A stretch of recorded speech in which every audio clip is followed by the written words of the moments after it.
Part 3. ஆண்டவரால் ஆசீர்வதிக்கப்பட்ட அருமையான தேவ ஜனங்களே, இன்று நாம் வாசிக்கக்கூடிய தலைப்பு என்னவென்றால் அநேகரின் பிரயாசம். அவர்கள் கீலேமிந்தோடும் என் உடன் வேலையாட்களோடும் கூட மிகவும் பிரயாசப்பட்டார்கள். பிலிப்பியர் 4வது அதிகாரம் 3வது வசனம். ஜெசிகா விழுந்த ஆழ்குழாய் கிணற்றின் மொத்த ஆழம் 120 அடி ஆகும். ஆனால் அவள் 22வது அடி ஆழத்தில் சிக்கியிருந்தாள். மீட்புக் குழுவினர் அவள் பக்கத்தில் நெருங்கும்போது ஏற்படும் அதிர்வினால் இன்னும் அதிக ஆழத்தில் விழுந்துவிடக்கூடாது என்று அஞ்சினர். மிக மிக ஜாக்கிரதையாக செயல்பட வேண்டியது இருந்தது. மீட்புப் பணி என்பது எளிதான ஒன்று அல்ல. கண்விழிப்பு, பிரயாசம், வேர்வை, பணச்செலவு, ஜாக்கிரதையான உழைப்பு, ஒருவித பயம் எல்லாம் அதில் அடங்கியிருந்தது. இயேசுவானவரும் நம்மை மீட்க இந்த உலகில் வந்தபொழுது இந்த அனுபவங்களையெல்லாம் கடந்து சென்றார் அல்லவா? எனவேதான் அதை விலையேறப்பெற்ற மீட்பு என்று வேதாகமம் அழைக்கின்றது. ஜெசிகா எப்பொழுது மீட்கப்படுவாள், உயிருடன் மீட்கப்படுவாளா என்பது தெரிவதற்கு முன்னர் அவள் எல்லோருடைய பிள்ளை ஆகிவிட்டாள். இன்றும் பாவத்திலிருந்து மீட்கப்பட வேண்டியவர்கள் அனைவரும் ஆண்டவருடைய பிள்ளைகள்தான்.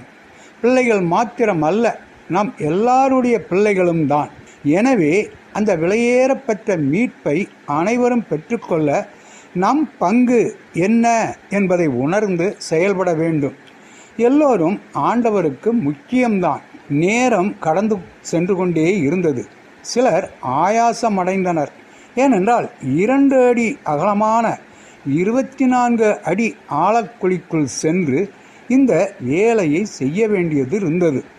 கடைசியாக பிள்ளை இருந்த இடத்திற்கு கீழ் சரியாக துவாரமிட்டு குழந்தையை தொட முடிந்தது. உடனே அவள் அழ ஆரம்பித்தாள். இதனால் இந்த வேலையை செய்து கொண்டிருந்த டேவிட் லில்லி என்பவர் வெளியே வந்துவிட்டார். பின்னர் மீண்டும் உள்ளே செல்லும் முன் மருத்துவர் அவள் எதுவும் சாப்பிடாத காரணத்தினால் உடல் எடை குறைந்தது, சற்று மெலிந்திருப்பாள், எனவே அவள் நழுவி இன்னும் ஆழத்தில் சென்று விடக்கூடாது என்று மருத்துவர் கூறினார். எனவே மீண்டும் கீழே சென்று குழந்தைக்கு சரியாக 2 அடி கீழே அந்த குழந்தை நழுவி வந்தாலும் விழாதபடி 2 இரும்பு கம்பிகளை குறுக்காக சொருகி வைத்தார். வெளிச்சமில்லாத குழியில் சிக்கியிருந்த ஒரு சிறு பெண்ணை உயிருடன் மீட்பதற்கு அநேகருடைய அயராத உழைப்பும் அர்ப்பணிப்பும் அக்கறையும் அவசியமாயிருந்தது. வேலை இன்னும் முடிவடையவில்லை. ஊழியமும் அப்படித்தான்.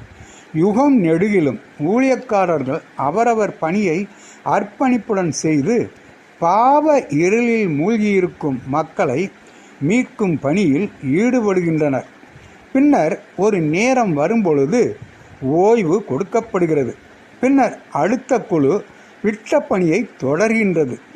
இப்பொழுது நடந்து கொண்டிருக்கும் மீட்பு பணியில் உங்களுடைய பங்கு என்ன? ஆண்டவர் தாமே நம் அனைவரையும் ஆசீர்வதிப்பாராக. இன்னும் அடுத்த 4வது பார்ட் நாளை பார்க்கலாம். ஆமேன்.